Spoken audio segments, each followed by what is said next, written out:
So strong aims should be memorable. That's actually a great way to see whether you've done your job right.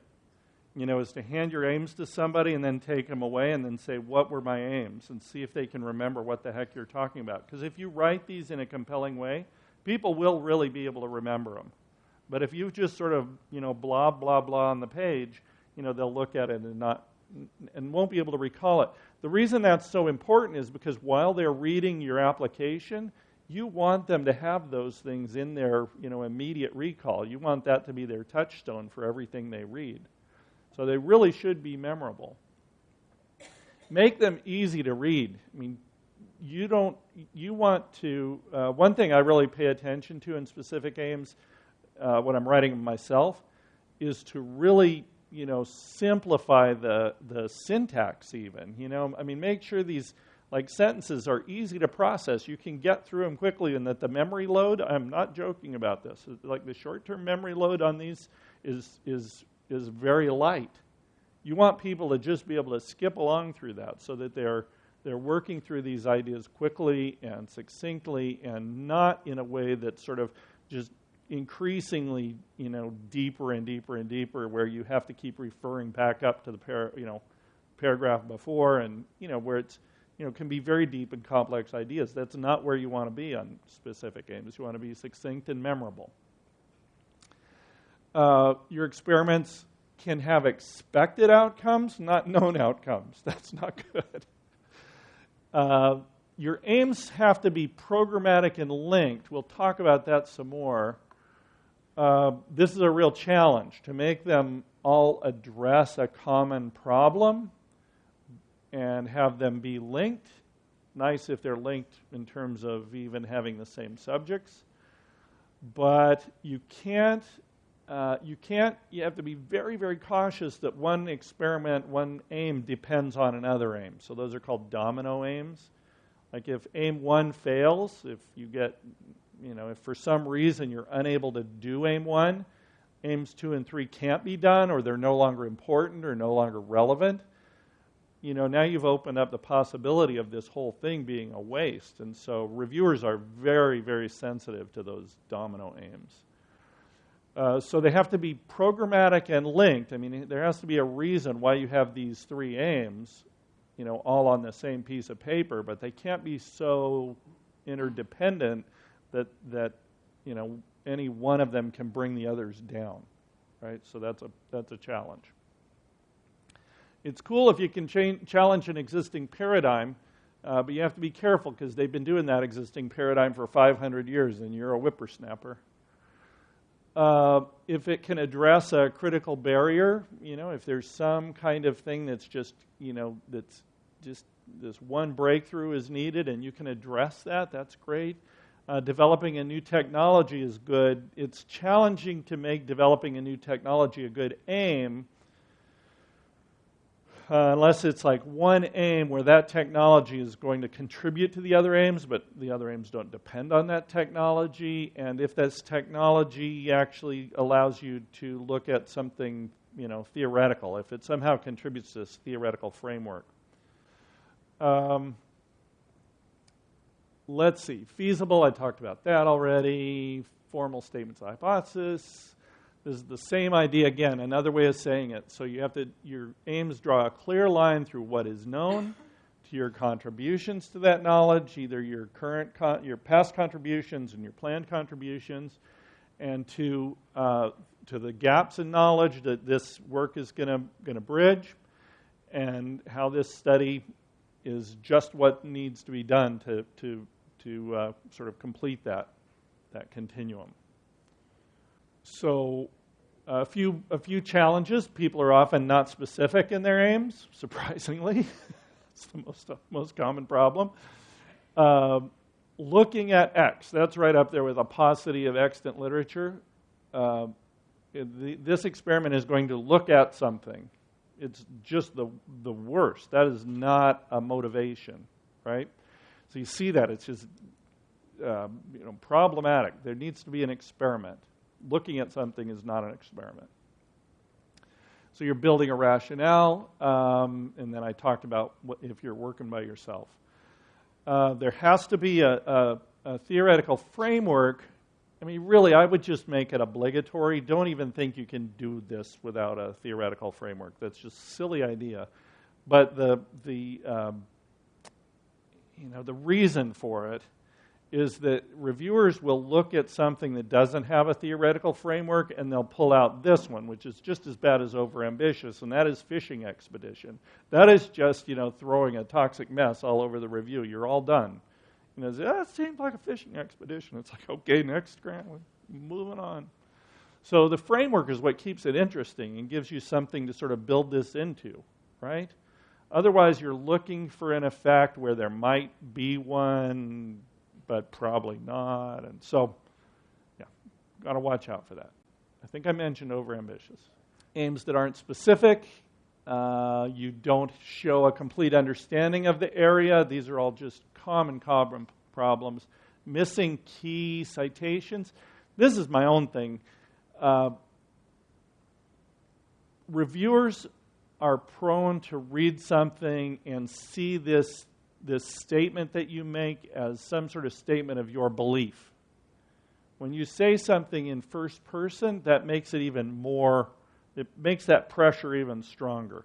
If you say outright, we believe, then you've really lost them, right? Science isn't a matter of belief. In fact, it's kind of the opposite of belief. So what you're doing is you're leaning on there's this fact, there's this fact, there's this fact. That fact would lead to the conclusion that this is whatever, possible, probable, likely, concerning, whatever. So I actually work hard to stay away from first-person language on that page, through the whole grant if I can. And then a hypothesis that's not falsifiable is the worst, right? If you end up with you have a hypothesis and there's no way for the result, the experiment that you've proposed to falsify that hypothesis, then you've proposed something that's very weak.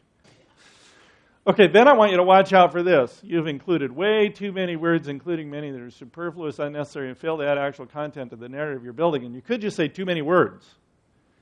I mean, you should just, this goes back to lightening the load on your reviewers. Just say what you mean in as concise a way as you can. Make this easy. Make this like the easiest thing they ever read. Don't show how smart you are. Show how considerate you are, right? But still, reveal all your ideas, right? Get all your intellect out there, your intellectual firepower. But do not make them work hard to get it. Make it easy, with bullets and figures and, subheads and, everything. Just lead them carefully through it by the hand. You are allowed 2 typos in your entire application. I'm not kidding. 5 typos and people will say this was carelessly prepared. I think that they will probably do careless science as well. I am not kidding. This is one of the most important documents you'll write. It should be flawless. So then I'll say this about your target audience. So you have to be very sort of thoughtful in orienting yourself to this task. Okay? This is always interesting how this comes out. You can shoot too high, and so that, if you probably are the expert on this technique. You probably do know more about this than anybody in that room.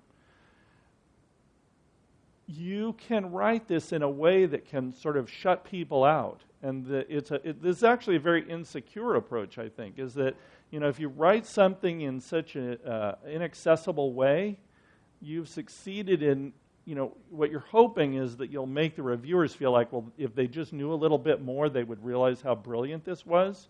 And in fact, you've made it harder, right? You've made it inaccessible. So, the attitude is that, a person who really works in this area would see how amazing it is, and that's not the way they react. The way they react is that, I'm a smart person. I've read a lot of grants, and, they did not bring this idea to me. I think I will just keep turning, to the next one.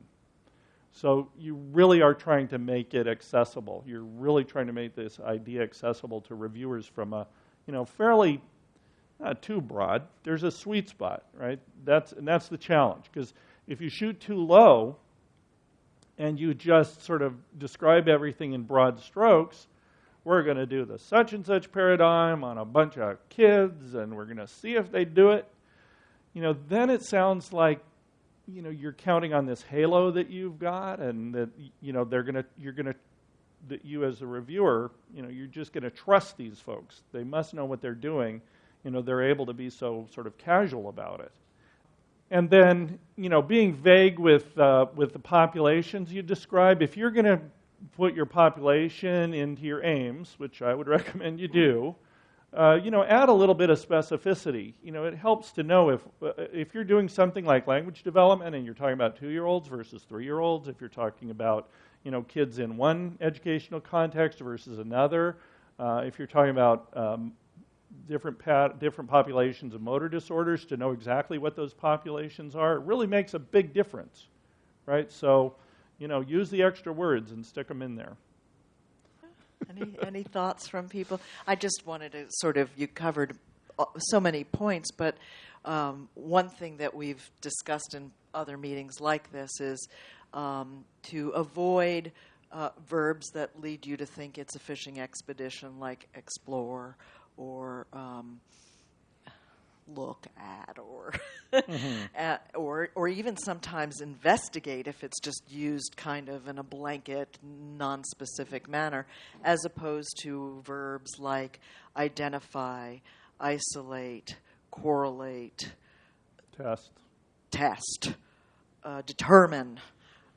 Then you're feeling all differentiate, good about experiments happening, as opposed to walks through the park where you look and explore. One of the challenges I have in reading specific aims is rarefied vocabulary that's not defined. And I'd like to talk about that, because you can use a lot of words to sort of walk around your backhand or walk around the vocabulary, but it is a challenge, especially if you're trying to do stuff, pushing up against that corral fence.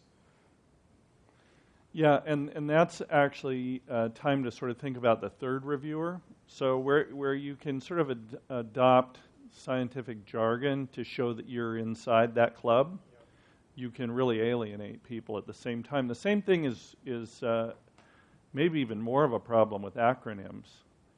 So acronyms just slow you down, right? So I always recommend, minimizing the use of acronyms.